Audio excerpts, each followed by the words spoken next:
नमस्कार, डब्बू जी astrologer YouTube channel में आप सभी का बहुत बहुत स्वागत है। मैं हूं डॉक्टर नरेश कुमार डब्बू जी और आज आपको बताने वाला हूं एक बार फिर से कोरोना के फायदे।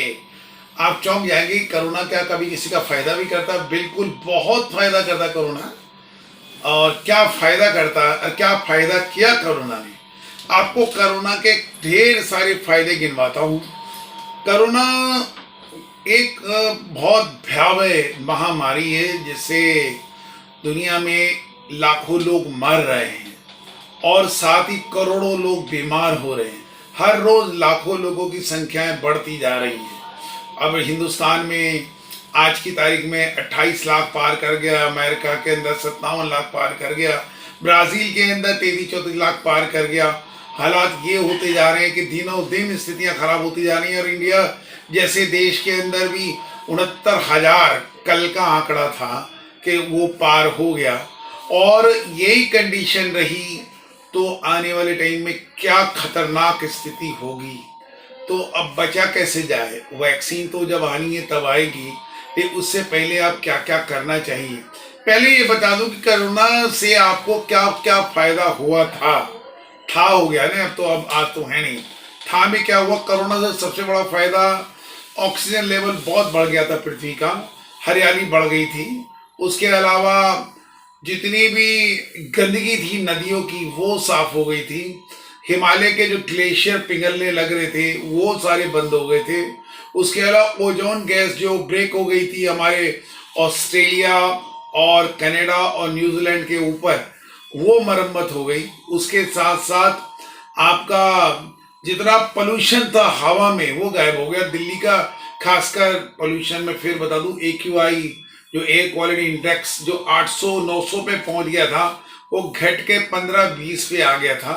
उसके अलावा जब जो ब्रोंको पेशेंट थे अस्थमे के, उनके लिए निकलना दूभर हो गया था। इतनी लंबी सांसें अब आपको जब ये लॉकडाउन चल रहा था आने लगी थी कि घर पे ही आपको ऐसा लगता था छत पे घूम के जब पार्क में घूमने का मजा, कि जो मजा आपको पोल्यूशन के दिन में पार्कों में भी नहीं मिलता था वो उससे कई ज्यादा गुना मजा जो है वो आपको घरों में मिलने लगा था।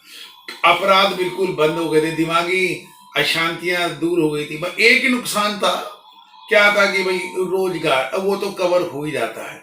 इस प्रकार आप क्रिकेट मैच देखते हैं ना, रन रेट बहुत गिर जाता है और टिप टिप, लेकिन क्या है ना कि जैसे 3-4 विकेट गिर गए और उसके बाद कंडीशन टीम की बहुत खराब हो गई, फिर एक खिलाड़ी आते हैं तो टिप टिप करके उसको ले जाते हैं और फिर चौके छक्के मार के उसको वापस रन रेट को ले आते हैं। ऐसे ही जो हमारी दुनिया का जो पोल्यूशन का जो ग्रेड है वो इतना गिर गया था कि समझ लीजिए कि सांस लेना मुश्किल हो गया था।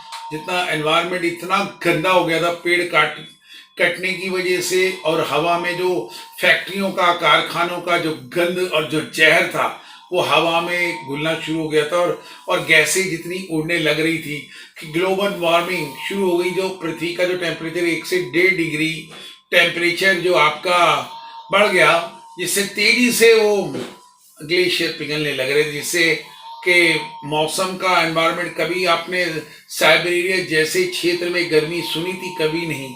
हालात ये हो गए कि वहां भी गर्मी पड़ने लगी और बर्फ गायब हो गई। जो खूब बर्फ के जो कहते गर्मियों के दिनों में भी काफी सर्द रहता था और जो काफी स्नोफॉल रहता था, वहां तो नामो निशान नहीं है। जहाँ स्नोफॉल होते थे वो भी जगह गायब थी। और बारिश का आलम, ये समुद्र का जो लेवल है पानी का वो इतना बढ़ गया था पोल्यूशन वाले दिनों में कि सब कुछ डूबने की कगार पे था। लेकिन जब सृष्टि ने देखा, ऊपर भगवान ब्रह्मा ने, कि यही हाल लाते तो प्रलय एकदम आने वाली, तभी उन्होंने करुणा नाम के अपने दूत को भेजा दुनिया में कि उसके डर से ही सही कम से कम कुछ तो प्रकृति को आप बचा सकते हैं। फिर आप देखिए लॉकडाउन काल में अगर आपको याद हो कि हरियाली कितनी बढ़ गई, जल कितना साफ हो गए, चाहे वो हरिद्वार हो, चाहे वो कोई भी नदी नहर हो और समुद्र हो, कितने ज्यादा नीट एंड क्लीन हो गए थे कि लगता था जैसे कांच बिखरा हो नीचे और आर पार आप देख रहे हो, इतना जल साफ हो गया था। और उसके साथ साथ ही ग्रोथ चालू हो गई पेड़ पौधों की। ऐसे ऐसे पशु पक्षी पेड़ पौधे दिखने लगे जो नॉर्मल डेज में आपको पता ही नहीं था कि हमारे देश में होते भी हैं।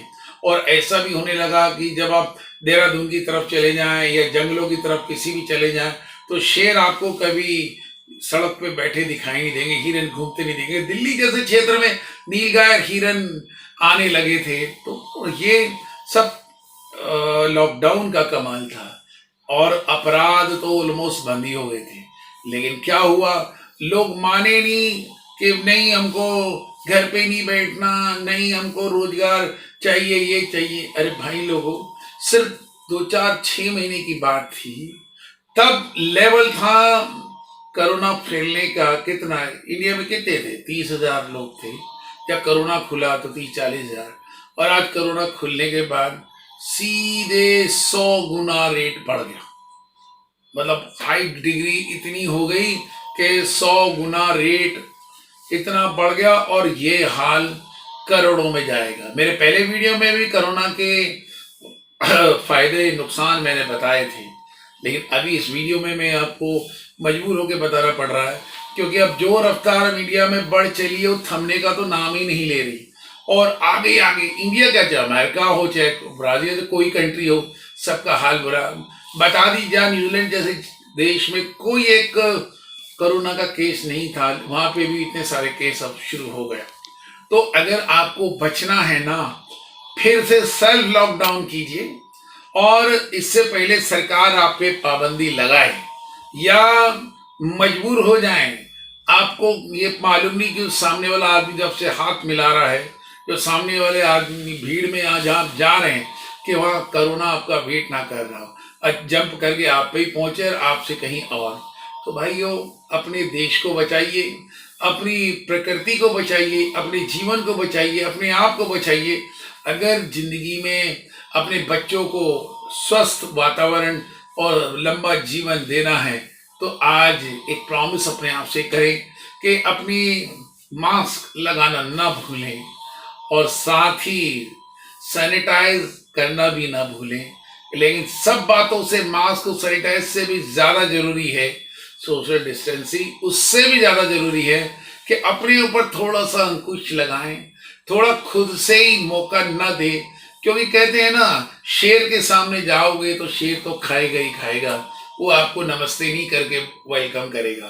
तो कोरोना नाम के डायनासोर या शेर से आप अपने आप को बचाएं और जितना बचने की कोशिश करें। आज बचोगे तो अपने बच्चों को बचाओगे। अगर आज लापरवाही करोगे, दादागिरी करोगे, मौज मस्ती करोगे, बहुत से लोगों के लिए तो ये लॉकडाउन एडवेंचर्स का काम कर रहा था, है सारे कानून तोड़ गए। पुलिस वालों को क्यों मजबूर होना पड़ा 500-500 रुपए के चालान? वो तुम्हारी हरकतों की वजह से। सुधारिए अपने आप को और देश को सहयोग दीजिए और जीवन को डूबने से, एक प्रकृति को मरने से बचाइए। इस वीडियो को लाइक जरूर कीजिएगा, शेयर कीजिएगा और दूसरों का भी भला हो सुन के कुछ ज्ञान प्राप्त कीजिएगा। बहुत बहुत धन्यवाद, नमस्कार।